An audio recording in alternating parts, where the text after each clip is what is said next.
Anteriormente discutimos la situación en que extraíamos una muestra de tamaño n de una población de dimensión s de objetos que fuesen distintos o que se pueden diferenciar entre ellos, pero antes de cada extracción reincorporábamos la pieza a la muestra.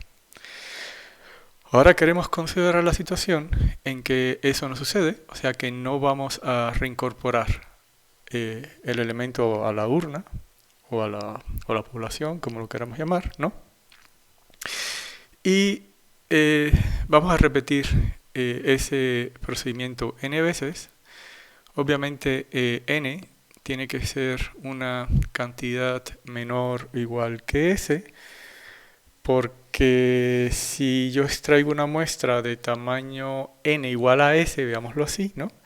Habré agotado todos los elementos que tiene la población, y como estoy pensando ahora un esquema en que no hay reemplazo, ¿no? O sea, no se regresa el objeto a la población. Entonces, si yo extraigo exactamente el tamaño de la población sin reemplazo, habré agotado todo lo que tenía disponible para tomar una muestra, ¿no?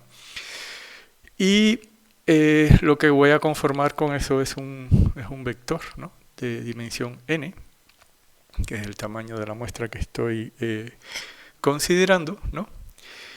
Y algo que es casi un sinónimo de este procedimiento y que es muy importante que anotemos ahí porque lo vamos a usar de manera reiterativa en muchas situaciones, es que en este esquema de muestreo en la que no hay reemplazo, ¿no? Todas las entradas que voy a tener en mi muestra o en el vector, ¿no? Van a estar ciertamente ocupadas por elementos que son distintos, ¿no? Por la misma naturaleza del muestreo que estoy haciendo, ¿no? Si no hay reemplazo no hay manera de repetir, ¿no? A diferencia del muestreo obviamente con reemplazo, ¿no? Bueno, la pregunta inicial es entonces cuántas salidas son posibles en esta nueva situación, y para ello pues vamos a echarle manos al principio básico de conteo, pero antes observemos qué es lo que finalmente puedo yo calcular aquí, ¿no?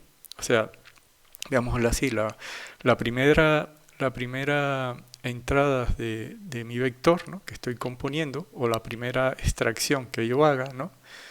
Voy a tener a mi disposición todos los objetos de la población, ¿no? O sea, estoy apenas extrayendo el primer objeto, entonces yo tendría los S objetos que componen la población a mi disposición.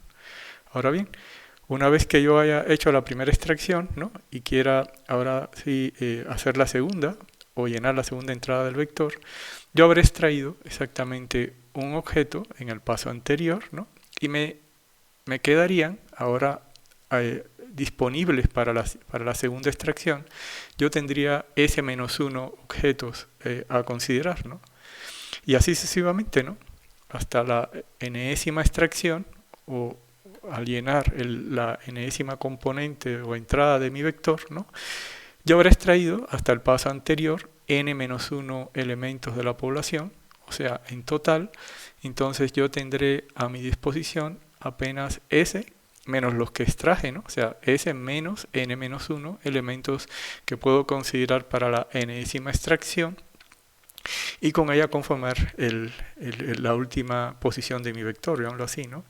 Bueno, ¿qué dice entonces el principio básico del conteo? Es, bueno, si para la primera, veámoslo así, si para la primera etapa tenías S elementos a tu disposición, ¿no? Y para la segunda lo que tienes es S-1. Por ejemplo, si el tamaño de la muestra fuera solo de tamaño 2, yo tendría en total S por S-1 configuraciones posibles, ¿no? S la primera por S-1 elementos a la segunda.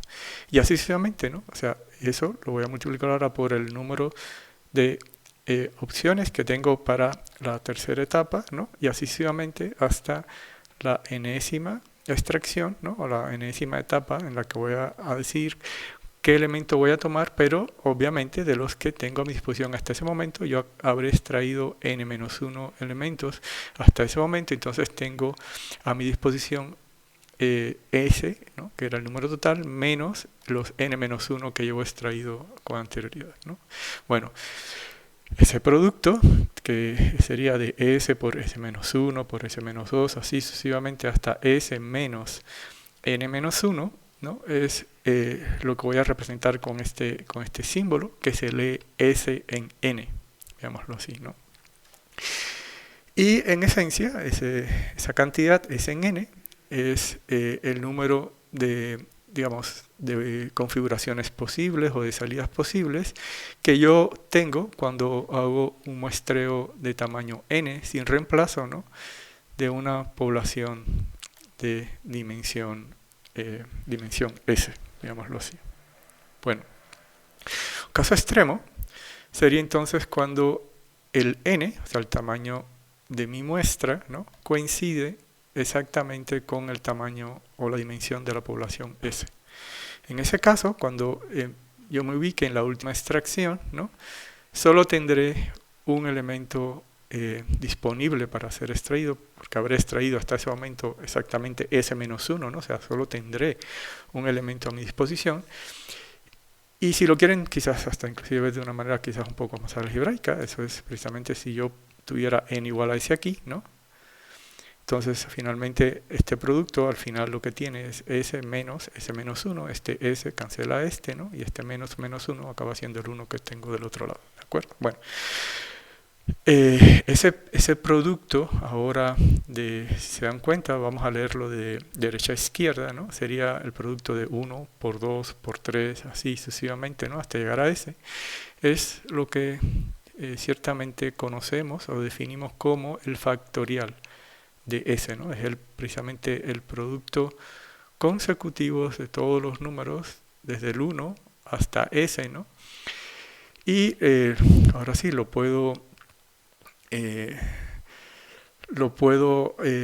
¿cómo decirlo?, asociar, ¿no?, vamos a darle ahora esta interpretación que es también muy importante, ¿no?, es al número de formas, ¿no?, en que yo puedo escribir los números del 1 al S, o sea, el número de maneras o el número de configuraciones en que yo puedo acomodar los números del 1 al S en un vector, ¿no?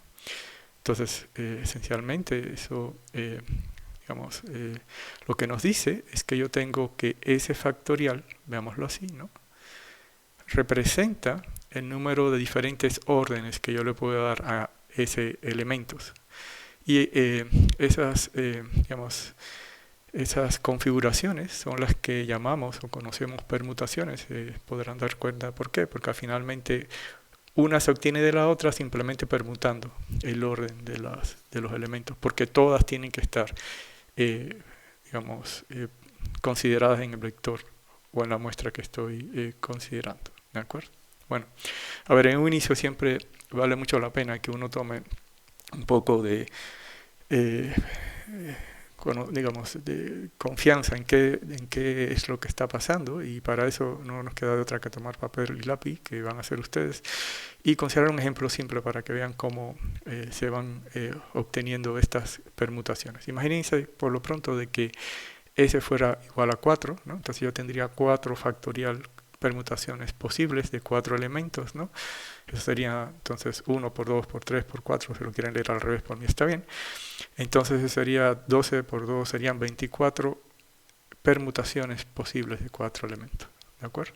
Entonces tomemos ahora un caso muy concreto, que esos 4 elementos fueran las letras A, B y C, por ejemplo, ¿no?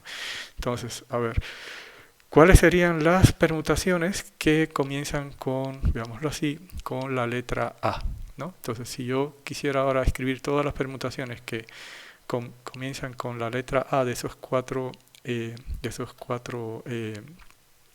elementos, ¿no? Entonces, lo que podría es ciertamente observar, bueno, este sería el orden inicial, ¿no?, A, B, C y D, que ahora podría yo simplemente permutar, ¿no?, los últimos 2 elementos, ¿no? Y si permuto los últimos 2 elementos, ¿no?, sería las formas que puedo permutar dos elementos sería 2 factorial, que serían solo 2 formas, y ya con eso habré cubierto todas las posibles permutaciones de los últimos 2 elementos, ¿de acuerdo? Ahora lo que puedo hacer es precisamente colocar en la segunda posición el C, ¿no? Entonces ahora tendría que considerar las permutaciones de los últimos 2 elementos, que serían B y D, ¿no? Entonces vuelvo a tener 2 formas de permutarlo, o sea, B y D o D y B, ¿no? Y con eso habré agotado todas las formas, o sea, 2 factorial, 2 formas de permutar 2 elementos.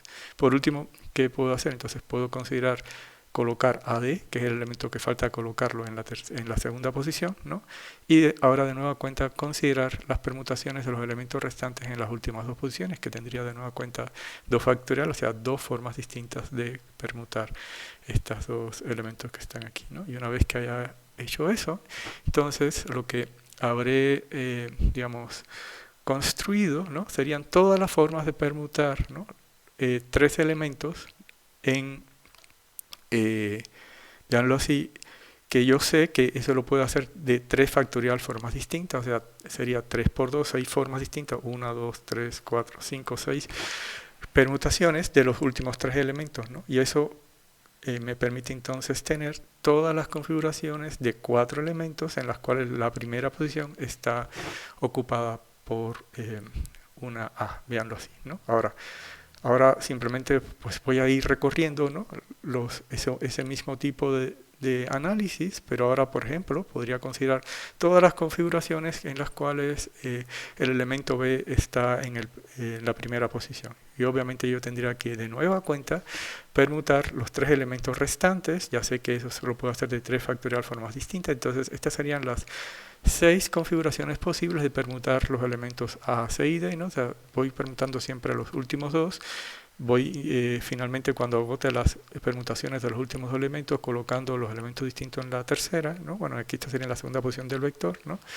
Y así sucesivamente, ¿no? Entonces, bueno, esa sería una manera digamos, de cubrir todos los casos. Ustedes están convocados a precisamente llenar, ¿no? las configuraciones que faltan, para que se percaten que al final del día voy a obtener esas 24 maneras distintas de permutar 4 elementos que habíamos obtenido aquí. ¿De acuerdo? Bueno, a ver, bueno, quizás no sería una mala idea proponerles un pequeño reto. Obviamente podrían encontrar quizás una rutina ya programada en alguna de las plataformas de programación que conocen, pero es un reto más interesante que sean ustedes mismos los que escriban una rutina que sea capaz, que si uno le da digamos, una cantidad S, ¿no? de elementos, que cubra todas las posibles permutaciones de ese elemento, o sea, que se las dicte. Y déjenme decirle que no van a ocupar, para irme quizás muy arriba, no se requieren más de 10 líneas de código para completar. Entonces es algo que vale la pena que se tomen como un reto. ¿De acuerdo? Bueno, a ver, ¿cómo decirlo? Un ejemplo de aplicación de estas ideas, ¿no? A ver, imagínense que voy a tomar ahora una muestra, ¿no? de tamaño n, ya sé lo que significa eso, ¿no? Y esa muestra ahora déjenme considerarla con reemplazo, y la población tiene dimensión S. Y lo que quiero calcular ahora, curiosamente, es que en esa muestra, insisto, que está siendo obtenida con reemplazo, no aparezca repetido ningún elemento. Dicho de otro modo, que no aparezca un elemento 2 veces. ¿De acuerdo? Bueno, a ver, primeras observaciones. Digamos, si el tipo de muestreo que yo estoy tomando es con reemplazo, ¿no? Habíamos ya discutido que el número de configuraciones o salidas posibles que tiene una muestra de tamaño n con reemplazos de una población de dimensión s es del tipo s a la n, ¿no? Tengo s a la n formas distintas de tomar una muestra de tamaño n. Bueno, ahora de esas s a la n, ¿no? que formas distintas que yo tengo de tomar una muestra de tamaño n con reemplazo, ¿no? Aquellas que se corresponden a la muestra de tamaño n sin reemplazo coinciden exactamente con S en n, ¿no? Porque al final del día, cada una de las configuraciones en la que aparece que aparecen en una muestra donde todos los elementos son distintos se corresponden a una que yo obtendría precisamente si hiciera el muestreo sin reemplazo. Y por decirlo así, todas las que satisfacen en una muestra de tamaño n con reemplazo esa condición coinciden, o sea, el número total de esas muestras con reemplazos que tienen posiciones distintas coinciden con el número total de muestras sin reemplazo de tamaño n. ¿De acuerdo? Entonces, hace un rato les había dicho exactamente que se fijaran en que eso es exactamente una propiedad, veámoslo así, importante a la hora de considerar muestras sin reemplazo, ¿no? Y tendríamos, ¿no?, al tenerse que todas las salidas en experimento son igualmente probables, que el número de salidas totales que tiene mi experimento sería S a la n y que la probabilidad que estoy considerando entonces sería S en n, ¿no?, que es el número de salidas favorables en este caso, ¿no? Recuerden, es el número de salidas en las cuales o configuraciones en las cuales nunca aparecen elementos repetidos, ¿no?, entre el número total de salidas que tiene mi experimento, ¿no? Entonces en el numerador, ¿no?, me va a quedar el producto de n factores, arrancando con s, después por s menos 1, así hasta s menos n menos 1, y en el denominador tendría exactamente un producto, ¿no?, de n factores, que sería el producto de todas las s, ¿no? Bueno, aquí quizás para la siguiente observación vale la pena considerar un reacomodo de este cociente. Si en el numerador tengo n factores en el producto y en el denominador tengo n factores en el producto porque es la potencia enésima de s, ¿no? Entonces lo que les propongo es que tomemos cada elemento en el numerador con un elemento del denominador, ¿no?, y los agrupemos. ¿Por qué? Porque ahora en esencia lo que pretendo es obtener que cada uno de estos elementos en el producto, ¿no?, lo puedo reescribir de la siguiente manera. Si tomo, bueno, obviamente el primero es del tipo S en 3, el segundo es del tipo S menos 1 en 3, creo que escribí aquí, el tercero es S menos 2 en 3 y así me voy, ¿no?, hasta el final. Ahora, esto que está aquí, por ejemplo, bueno, obviamente esto es un 1, o sea, eso ni qué, ¿no? Y este lo puedo escribir de la siguiente manera. Esto sería 1, ¿no?, menos S en 1 en 3. Este sería 1 menos 2 en 13 y así sucesivamente. ¿Y por qué quiero que se fije en eso? Porque quiero que observen ahora que en la medida que n crece, digámoslo así, ¿no?, lo que va a pasar es que esta productoria se va a hacer cada vez más grande. O sea, en el sentido de que va a tener más factores en el producto, ¿no? No es que se haga más grande, porque en realidad lo que va a pasar es que el producto de estas cantidades se va haciendo cada vez más pequeña, porque observen que cada vez que yo adiciono un elemento a este producto, es un factor, ¿no?, es una cantidad, digámoslo así, que es un número más pequeño que 1. Entonces una cantidad, cualquiera que sea, multiplicada por un número más pequeño que 1, ¿no?, digamos, resulta una cantidad que es menor, veámoslo así, ¿no? Entonces, en la medida en que n crece, ¿no?, este producto se va haciendo cada vez más pequeño, y eso lo puedo traducir es que en la medida en que n crece, ¿no?, la probabilidad de encontrar que no se repiten elementos del muestreo sin reemplazo es cada vez más pequeña, lo cual de alguna manera refleja mis expectativas o de mi experiencia sobre ese experimento. Lo otro que vale también la pena observar, ¿no?, es que en qué momento se alcanza el mínimo para este producto que no sea cero, obviamente, ¿no? O sea, el mínimo de las cantidades positivas es para cuando precisamente n es igual a S, precisamente. Porque ya para S más 1, ¿no?, o sea, si tomásemos una muestra de tamaño S más 1 con reemplazo, ¿no?, eso significa que la siguiente extracción a fuerzas, como yo tengo una población que solo tiene S elementos, la extracción S más 1 tendríamos que a fuerzas repetir un elemento, y la probabilidad entonces de que no haya un elemento repetido sería 0, ¿no? Entonces el mínimo, ¿no?, de esta probabilidad se alcanza cuando n vale exactamente S, lo cual también quizás podríamos haber digamos, adivinado desde un inicio de manera intuitiva.